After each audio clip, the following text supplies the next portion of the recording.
और इस प्रकार सारंगा और सदाब्रिजे की आत्माएं प्रेम की अमर ज्योति जलाकर अनंत काल तक प्रकृति में बसे रहे। जब उनका कर्तव्य पूर्ण हुआ तो वे एक दिव्य प्रकाश में लीन होकर स्वर्ग लोक की ओर प्रस्थान कर गए, जहां प्रेम न समय का मोहताज था न शब्दों का, बस एक शाश्वत अनुभूति बनकर अनंत तक प्रवाहित होता रहा। तो क्या इस बार स्वर्ग लोक में उनका प्रेम पूर्ण होगा या फिर नियति उन्हें पुनः पृथ्वी पर लौटने के लिए विवश कर देगी? जानने के लिए ज्ञान गुरुजी चैनल को सब्सक्राइब करें और इस अमर प्रेम गाथा के अगले अध्याय का इंतजार करें। अगर आपको यह कथा पसंद आई हो तो हमें सुपर थैंक्स के माध्यम से सपोर्ट करें। आपका सहयोग हमें और भी प्रेरित करता है। धन्यवाद। त्रेता युग की धुंधली स्मृतियों से निकलकर युगों तक जीवित रहने वाला प्रेम अब पुनः स्वर्ग के आंगन में खड़ा था। अप्सरा सारंगा और सदाब्रिजे, जिनकी आत्माएं प्रेम की अमर ज्योति में जलती रहीं, अब देव सभा के सम्मुख खड़े थे। स्वर्ण मंडप में एकत्र देवगण, राशिगण और स्वयं देवराज इंद्र इस विलक्षण मिलन को देख रहे थे।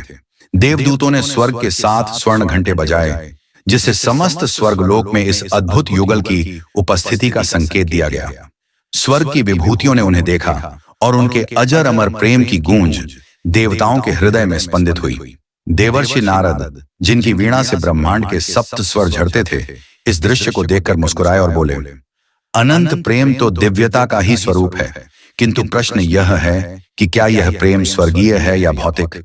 देवगुरु बृहस्पति, जो नीति शास्त्र और न्याय के मूर्तिमान स्वरूप थे, सिंहासन के पास खड़े हुए और बोले, स्वर्ग उन आत्माओं का धाम है जो सांसारिक बंधनों से मुक्त हो गई हैं, किंतु सारंगा और सदाब्रिजे का प्रेम अब भी कर्म का पथ खोज रहा है। प्रेम केवल अनुभूति नहीं बल्कि एक साधना है, एक अग्नि परीक्षा। यदि यह प्रेम अभी भी अधूरा है तो यह स्वर्ग का नहीं बल्कि पृथ्वी का विषय है। उनकी वाणी में वेदों का आधार था, शास्त्रों की गहराई थी। वे आगे बोले, वेदों में कहा गया है, कर्मणा जायते जंतु कर्मणैव विलीयते, अर्थात जीव अपने कर्मों से जन्मता है और उन्हीं से मुक्त होता है। जो प्रेम अब तक 6 जन्मों तक चला, यदि वह अभी भी पूर्णता की खोज में है तो उसे अपने अंतिम पड़ाव तक जाना होगा। पार्ट 15 के लिए बने रहें।